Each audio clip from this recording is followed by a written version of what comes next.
Hello friends, আমি বানাতে চলেছি আজকে মাটন বিরিয়ানি। তো এখানে মাটনটাকে ম্যারিনেশন করে রেখেছি। দই, বিরিয়ানি মশলা, আদা রসুন বাটা, জিরে গুঁড়ো, ধনে গুঁড়ো, গরম মশলা, আরও অনেক কিছু ডেসক্রিপশানে দিয়ে দেবো। তো সবার প্রথমে আমি দিয়ে দিলাম পেঁয়াজের বেরেস্তা করতে। তো পেঁয়াজগুলোকে একদম ফাইনভাবে চপ করেছি, যদি একটু রাফলি চপ হয়েছে, বাট ফাইনভাবে করলে আরও সুন্দর দেখতে হতো। তো এই পেঁয়াজগুলোকে আমি ভেজে নেব হাই ফ্লেমে। জানো তো, ব্যাঙ্গালোরে আমি এই প্রথম করছি মাটন বিরিয়ানি। অ্যাকচুয়ালি বিরিয়ানি রান্না করা শেখাটাই হলো আমার হাজব্যান্ডের হাত ধরে, মানে সোনুর হাত ধরে। সোনু বিরিয়ানিটা যে অসাধারণ বানায় না, এর আগেও দু একবার তোমাদেরকে জানিয়েছিলাম যে সোনু চিকেন বিরিয়ানিটা এত ভালো বানায় যে আমি এখন রেস্টুরেন্টে বিরিয়ানি খাবার ছেড়েই দিয়েছি। বাট মাটন বিরিয়ানিটা কখনো আমরা বাড়িতে বানাইনি, বাট আজ বানাতে চলেছি মাটন বিরিয়ানি। দেখো, সঙ্গে সঙ্গে গোল্ডেন ব্রাউন হয়ে গেছে। এই অবস্থাতেই এটাকে তুলে নেব, বিকজ এটার থেকে যে হিটে আরেকটু ভাজা হয়ে যাবে, নয়তো এটা পুড়ে যেতে পারে। তো বেরেস্তাটা আমার রেডি, দেখতেই পাচ্ছ। বিরিয়ানিতে এটা না হলে তো হয়ই না। তো দেখতে থাকো। বিরিয়ানি খেতে আমার সত্যি খুব ভালো লাগে, বাট ব্যাঙ্গালোরে না অত ভালো বিরিয়ানি পাওয়া যায় না। তো যাই হোক, সোনু বানায় বলে এ যাত্রায় আমি বেঁচে গেছি।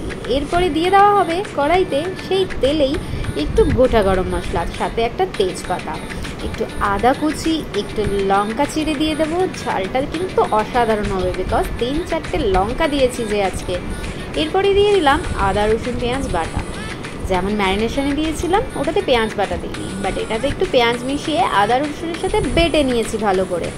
এটাকে ভালো করে আগে কষিয়ে নেবো যতক্ষণ না ওই কাঁচা গন্ধটা চলে যায়, আর তারপরে দেখতে থাকো বিরিয়ানিটা কেমন হতে চলেছে। তোমরা জানিও তোমাদের কোন বিরিয়ানিটা ভালো লাগে খেতে, মাটন বিরিয়ানি না চিকেন বিরিয়ানি। আমার তো সিম্পল দম বিরিয়ানি, আলুর যেটা, সেটাও ভালো লাগে, আন্ডা বিরিয়ানি। সোনু অবশ্য একবার আমাকে খাইয়েছিল কাঁঠাল বিরিয়ানি, মানে যেটাকে এঁচড় বিরিয়ানি বলে। এরপর ম্যারিনেশন করা মাটনগুলো ধীরে ধীরে দিয়ে দেবো। অ্যাকচুয়ালি কী হয়েছিল না, বিরিয়ানি বানানোর প্রথমে প্ল্যানে ছিলাম না, তাই মাটনের পিসগুলো একটু ছোটো ছোটো, বাট তাও চলে যাবে। এটা যখন কষানো হয়ে যাবে মাটনের পিসগুলো আর একটু ছোটো হয়ে আসবে, বাট স্টিল মাটন তো মাটন বলো, ভালো করে কষিয়ে সিদ্ধ করাটাই হলো আসল ব্যাপার, না হলে বিরিয়ানি অতটা ভালো জমবে না। তো দেখতেই পাচ্ছ কষিয়েছি, এখনও পর্যন্ত আমি একটুকুও জল দিইনি। এরপরেই চলেছে একটা আমার সিক্রেট জিনিস, দেখতে থাকো খালি। সাধারণত আমরা কলকাতায় যারা বিরিয়ানি খাই তারা আলু ছাড়া বিরিয়ানি খেতেই পারি না। একটু ঢেকে দিই, কষতে থাকুক এটা। এখনও আমি কোনো জল কিন্তু ব্যবহার করিনি। তো দেখতে পাচ্ছ মাটনটা উল্টে পাল্টে এই অবস্থাতে একটু আরও ভালো করে কষিয়ে নেব। মাটন কষাতে কিন্তু খুব বেশি টাইম লাগে, যেটা চিকেন বিরিয়ানিতে অতটা অসুবিধা হয় না, বাট মাটনটা ভালো করে সেদ্ধ না হলে বিরিয়ানিটার মজাই থাকবে না। তো তোমরা হয়তো ভাবছো এত তেল কেন দিয়েছি। না না না, এতটা তেল নয়, এতে তেল আর ঘি দুটোই আছে। বাকি তেলটা একটু বেশি দিলাম কারণ এর মধ্যেই আমি আলুটাকে ভেজে নেব। আমি আলুটা আগে থেকে সেদ্ধ করে খোসা ছাড়িয়ে রেখেছি। তোমরা যারা আলাদা করে ভেজে দাও, ওভাবেও আমি বিরিয়ানি বানিয়েছি চিকেন বিরিয়ানিতে। বাট আজ ভাবলাম মাটনের ফ্লেভারটাও যেন আলুতে ঢোকে, যেহেতু মাটনের পিসগুলো একটু ছোট, তাই হবে না জানো তো। তাই জন্য ভেবেছি আলুগুলোকে এই তেলেই ফ্রাই করব। দেখো, এটা কিন্তু আমি একটু সেদ্ধ করে নিয়েছি, সেদ্ধ করে খোসা ছাড়িয়ে নিয়েছি। এটাকে এই তেলেই উল্টে পাল্টে ভালো করে ফ্রাই করব। এটা একটু না কাঁটা চামচ দিয়ে আমি ফুটো করে নিয়েছিলাম, যাতে পুরো ফ্লেভারটা আলুর মধ্যেও ঢোকে। তো যাই হোক, এই জন্য দিয়েছিলাম আমি একটু বেশি তেল। তোমরা একবার এইভাবেও কিন্তু ট্রাই করো। এই অবস্থায় আবার একটু ঢেকে দিই, মাটন কষাতে হবে তো, নয়তো লেগে যাচ্ছে। এখনও আমি জল ঢালিনি, বাট জল তো ঢালতেই হবে, কারণ মাটনটা যাতে পুরো ভালো করে সেদ্ধ হয়। আমি এর আগের ভিডিওতেও বলেছি, মাটন সেদ্ধ না হলে ভাই আমি খেতে পারি না। এখন আমি দিলাম কিছুটা জল, যদিও ভিডিওটা করতে পারিনি। এবার জল দিয়ে একটু ঢেকে দিই। এদিকে আমি বসিয়ে দিয়েছি বিরিয়ানির চাল, এটা ঠিক 70% হবে, সেই টাইমে আমি ছেঁকে দেবো। এই চালে দিয়ে দিয়েছি আমি কিছু গোটা গরম মশলা, তার সাথে একটু তেল। বাকি তোমরা গরম মশলাটা একটা সাদা কটনের কাপড়ে পুটলি করেও দিতে পারো, বাট আমি দিই না। আমার এই গরম মশলার ফ্লেভারটাই খুব ভালো লাগে গোটা গরম মশলা। যাই হোক, ভাতটা একটু হয়ে যাক। দেখো, ভাতটা অনেকটাই হয়ে এসেছে। এই অবস্থায় আমি ভাতটাকে ভাবছি ছেঁকে নেব, কারণ মাটনটা কষতে আর একটু টাইম লাগবে। ততক্ষণে ভাতের নিজস্ব হিটেই এটা আরও 1-2% বয়েল হয়ে যাবে। তো দেখো, ভাতটা হয়েই গেছে। তো এটাকে আমি এখন ছেঁকে নিই। আর এদিকে দেখাই মাটনের হালটা। দেখো, মাটন কিন্তু সেদ্ধ হয়ে গেছে। এবার আমি দেব লেয়ারিং করে ভাতটা। দেখো, একটু আলাদা মতন ট্রাই করেছি জানো তো, দেখি কেমন হয় খেতে। তোমাদের রিভিউ তো নিশ্চয়ই শেয়ার করব। এবার দিয়ে দিলাম বেরেস্তাটা।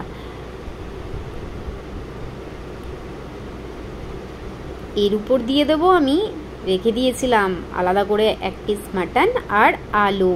এর উপর লেয়ারিং করবো। জানো তো কোয়ান্টিটি আমি কমই বানাই, কারণ একবেলাই খেতে ভালো লাগে, রাতে রয়ে গেলে আর খেতে ইচ্ছা করে না। আমি তো খাই না, সোনু তাও একটু খায়, বাট দুবেলা খাওয়ার মতন হয়ে ওঠে না, খুব হেভি হয়ে যায়। এরপরে দিয়ে দিলাম একটু কালার, ফুড কালার, যাতে বিরিয়ানির কালারটা খুব সুন্দর আসে। এরপরে ঢেকে দেবো। চলো লাঞ্চ টেবিলে দেখা হবে।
ব্যাপারটা দেখার আছে যে মাংসটা সিদ্ধ হয়েছে কিনা, বিকজ যেমনটা বললাম যে মাটন বিরিয়ানি ফার্স্ট টাইম আমরা ব্যাঙ্গালোরে বানাচ্ছি, তো সেই হিসাবে তো র্যাঙ্কিং ঠিকই আছে না, মাটনও সিদ্ধ হয়ে গেছে ভালো, প্রপার সিদ্ধ হয়েছে। অ্যাকচুয়ালি না পিসগুলো একটু ছোট হয়ে গেছে, তো আমরা তো বিরিয়ানির জন্য পিস করে আনিনি ফার্স্টে, যাই হোক, বাট খুব ভালো আছে খেতে।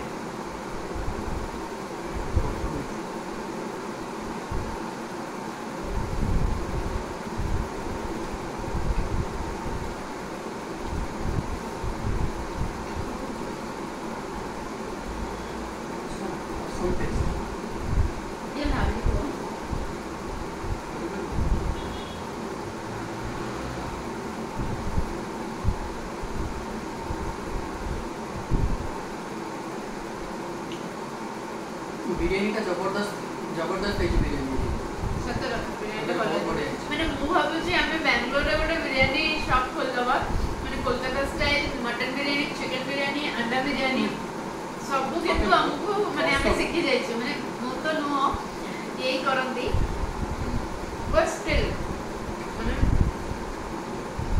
ଭଲ, ମାନେ ମୁଁ ଯୋଉ ଦିନରୁ ଆଙ୍କ ହାତରୁ ବିରିୟାନି ଖାଇଛି ସେଦିନର କେବେ ବି ଇଚ୍ଛା ହେଇନି କି କୋଉ ରେଷ୍ଟୁରାଣ୍ଟରେ, ମାନେ ବାଙ୍ଗାଲୋର କ'ଣ ଓଡ଼ିଶାରେ ତ ମୁଁ କେବେ ବିରିୟାନି ଖାଇନି, ଆଉ ଥରେ ଦୁଇଥର ଖାଇଥିଲି ଭଲ ଲାଗିନି, ତ ବଟ୍ କୋଲକାତାରେ କିନ୍ତୁ ମୁଁ ଆଉ ରେଷ୍ଟୁରାଣ୍ଟରେ ଖାଇନି, ମାନେ ଆଫ୍ଟର ମ୍ୟାରେଜ୍ ରେଷ୍ଟୁରାଣ୍ଟରେ ଯାଇକି ନା କେବେ ଇଚ୍ଛା ହେଇନି କି ବିରିୟାନି ଖାଏ।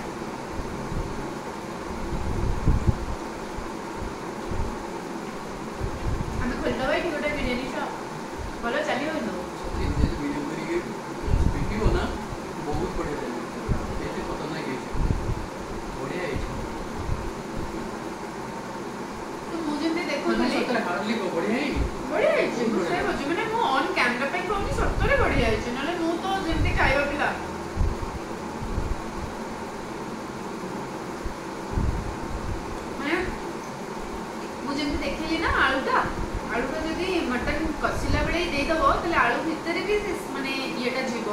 ଫ୍ଲେଭରଟା ଯିବ।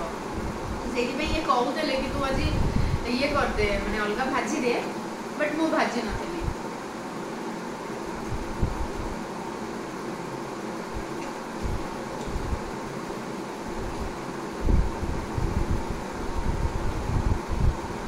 ବଟ୍ ମୁଁ ଆଜି ଭାବୁଛି ଯେ ଆମେ ଗୋଟେ ଓଡ଼ିଆ ମାନେ ନା ଦେଇ ଗୋଟେ ରେଷ୍ଟୁରାଣ୍ଟ ଖୋଲିବା, ବେଙ୍ଗଲୀ ନା ଦେଇ, ଯେ କୋଲକାତା ଷ୍ଟାଇଲ ବିରିୟାନୀ, ଚିକେନ ବିରିୟାନୀ ଆଉ ମଟନ ବିରିୟାନୀ ଖାଇବାକୁ ଦେବା ଏନି ଟାଇମ୍।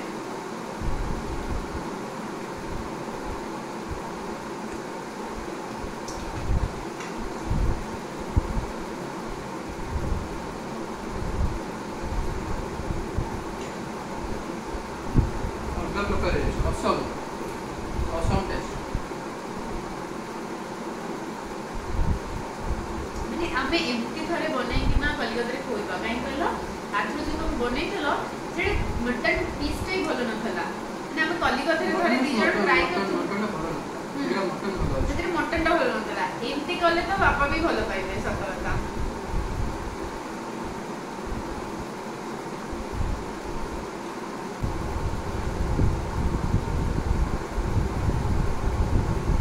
କୋଲକାତାରେ ଯେତେବେଳେ ବନେଇଥିଲୁ ନା ସେ ମଟନଟା ହିଁ ଭଲ ନଥିଲା, ସେଥିର କାହିଁକି ଜଣେ ଭଲ ଆସିନଥିଲା।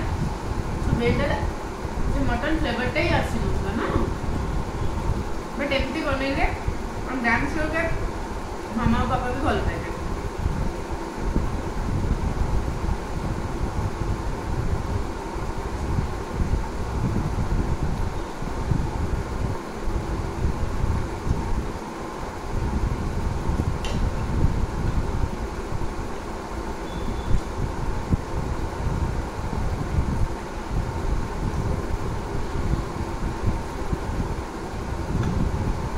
যারা বাঙালি দর্শক আছে, যারা আমার বাঙালি বন্ধুরা, তাদের জন্য বলি সত্যি মাটন বিরিয়ানিটা খুব ভালো হয়েছিল।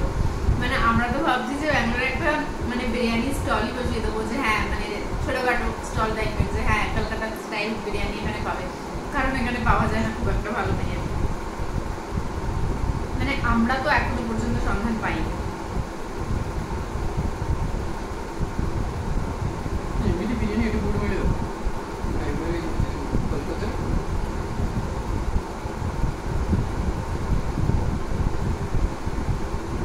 মাটন পিসগুলো একটু ছোটো হয়ে গেছে, বিকজ এটা আমরা কাটিয়ে আনি না, তেমন ভাবে তো অর্ডার দিই নিজে বিরিয়ানি পিস। বিরিয়ানি আরও দিয়ে করি না, আরও মজা আসে। ମୁଁ ଭାବିଥିଲି ଗୋଟେ ଅଣ୍ଡା ପକେଇବି ଦିଟା, ତାପରେ ଭାବିଲି ମଟନ ବିରିୟାନୀ ଅଣ୍ଡାଟା ଯିବନି, ସେଥିପାଇଁ ମୁଁ ପକେଇଲିନି। ବଟ୍ ମଟନର ପିସ୍ ଗୁଡ଼ା ଛୋଟ ନା, ତ ଅଣ୍ଡା ପକେଇଲେ ଭଲ ହିଁ ହେଇଥାନ୍ତା। তো এই ছিল আমার মাটন বিরিয়ানির রেসিপি আর রিভিউ। আজকের মতন ব্লগটা এখানেই শেষ করলাম। Bye bye.